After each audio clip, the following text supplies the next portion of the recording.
సినిమాని మన ముందుకు తీసుకొస్తున్నారు. ఇప్పుడు ముందుగా వంశీనందిపాటి గారు మాట్లాడతారు. Thank you media.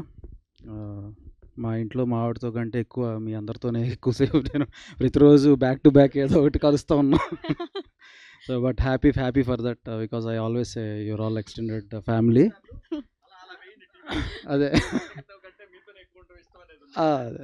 వాళ్ళకి తెలుసు అది. ఓకే. సో మిస్ అమ్మ, అదిరిందయ్య చంద్రం, ఇంకేమున్నాయి సార్, టాటా బిర్లా, మధ్యలో లైలా. అంటే ఆ తర్వాత మళ్ళా అదే మన అందరిని అలరించిన హిట్ కాంబినేషన్ మన శివాజీ గారు, లయ గారు ఇప్పుడు మళ్ళీ మన ముందుకు రాబోతున్నారు. సార్ నాకు కుళ్ళుగా ఉంది కొంచెం మీ ఇద్దరిని చూస్తుంటే. ఎందుకంటే నేను అప్పుడేదో చిన్నవాడిలా ఉండేవాడిని. ఇప్పుడు నాకు మీసాల గడ్డలు మెరిసిపోయినాయి, కానీ మీరు మాత్రం యాజ్ ఇట్ ఈజ్ అలాగే ఉన్నారు. అండ్ లయ గారు నా ఫేవరెట్ యాక్ట్రెస్ ఆమె. సో బట్ అదే సో కమ్బ్యాక్. అంటే నా ఫేవరెట్ యాక్ట్రెస్తో నేను అసోసియేట్ అవ్వటం నాకు చాలా హ్యాపీగా ఉంది. నాకు అలవాటు అది. Oh my god, no cutouts. ప్రాణం ఇచ్చేస్తాం మేడం కోసం కావాలంటే. ఓకే, ఎనీవే, సాంప్రదాయని శుద్ధపూసిని very good family entertainer.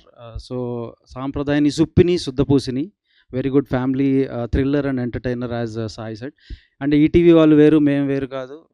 So మా సినిమాలు అంటే వాళ్ళే, వాళ్ళ సినిమాలు అంటే మాయే. సో ఈటీవీ వాళ్ళు చేసిన సినిమా అంటే ఒక ట్రేడ్ మార్క్ ఉంటుంది. అటువంటి సినిమా మళ్ళీ ఈ సినిమా. అండ్ మేము ఈ సినిమాని ప్రజెంట్ చేయటం, మీ అందరి ముందుకు తీసుకురావడం చాలా హ్యాపీగా ఉంది. And as it is Shivaji గారు ఎరగదీశారు. అలాగే రోషన్ బుడ్డోడు క్యారెక్టర్లో చాలా బాగా చేశాడు. అండ్ మీ అందరికీ సర్ప్రైజ్ ఇస్తాడు. అండ్ ఇంకా మన లయ గారి గురించి చెప్పక్కర్లేదు. అప్పుడెప్పుడో ఆమె నందుల్ని పందుల్లా పెంచిందని చాలా చాలా చాలా చాలా వాటిల్లో చూసాము. అంటే ఆమెకి అవును సార్, ఇది ఉంది, కావాలంటే అడగండి అవును. సో ఈవెన్ అంటే ప్యాషన్ ఎలా ఉంటుందంటే వర్క్ మీద, యూఎస్లో ఉన్నా కూడా ఆమె వాళ్ళ ఫ్రెండ్స్తో కలిసి రీల్స్ చేస్తూ ఉండేవారు, ఆయన ఫాలో అవుతూ ఉండేవాడిని కూడా. So but anyway, very happy that she's back and her second innings I'm hoping that it will become a great blockbuster for her. As it is ఈ సినిమా కూడా అలాగే బ్లాక్ బస్టర్ అవ్వాలని కోరుకుంటున్నాను. Thank you. Vamsi గారు, మీరు చెప్పిన సామెత మాకు కానీ బనీవాస్ గారికి కానీ అర్థం కాలేదా? నందుల్ని పందుల్లాగా పెంచింది అప్పట్లో అని అనేవారు. అంటే అన్ని నంది అవార్డ్స్ వచ్చినాయి ఆమెకు అనేది.